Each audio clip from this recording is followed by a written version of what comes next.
Now, one unique aspect of sprinting is the stretch shortening cycle. The stretch shortening cycle commences with upon ground contact, with the muscles and tendons loading, creating elastic energy. Then there's a subsequent brief amortization phase, and then lastly, the concentric contraction, where there's an explosive movement created, kind of releasing that elastic energy. And then ways to train the stretch shortening cycle would be various plyometric moves, skipping, and also resisted sprints.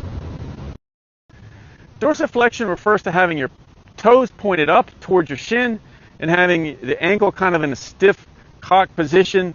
This is going to be more kind of at the peak of hip flexion, well before your foot strike, at touchdown.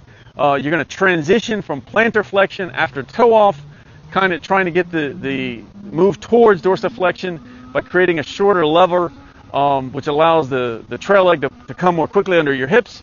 And then what the dorsiflexed ankle will allow you to do is have kind of that elastic rebound at foot strike, as well as shorter ground contact times. Now, this is in contrast to kind of a lazy or dead foot strike, which will result in longer ground contact times, slower sprint speeds in general, and even the possibility of calf strains. Now, this is something, as I look at my own footage, that I need to kind of work on, kind of working on that, that dorsiflexed ankle well before the foot strike, instead of kind of like at the last moment before foot strike. So, but this is certainly, the dorsiflexion is a target that we want to work towards to achieve faster sprint times.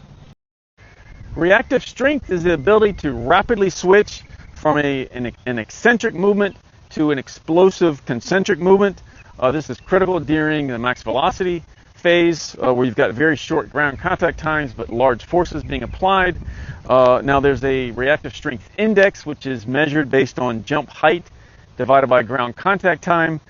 Some ways to train reactive strength would be your max velocity flies, pogo hops, bounding drills, depth drops, as well as hurdle hops.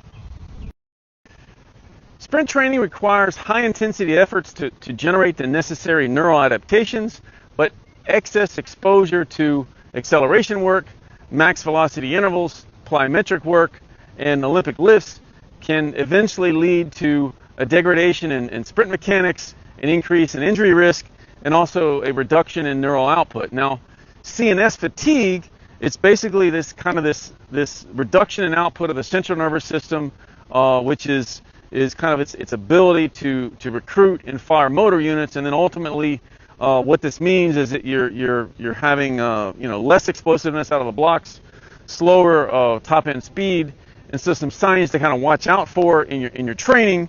Obviously, if you're seeing slower sprint times, poor block exits, excess backside mechanics, longer ground contact times, kind of overstriding, feeling flat in your workouts, or maybe even unmotivated, then these will be signs that you may be kind of experiencing CNS fatigue. So again, you want to focus on quality over quantity.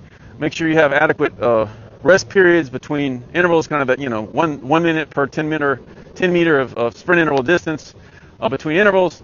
Limit the number of intervals in a workout and the number of workouts in a week.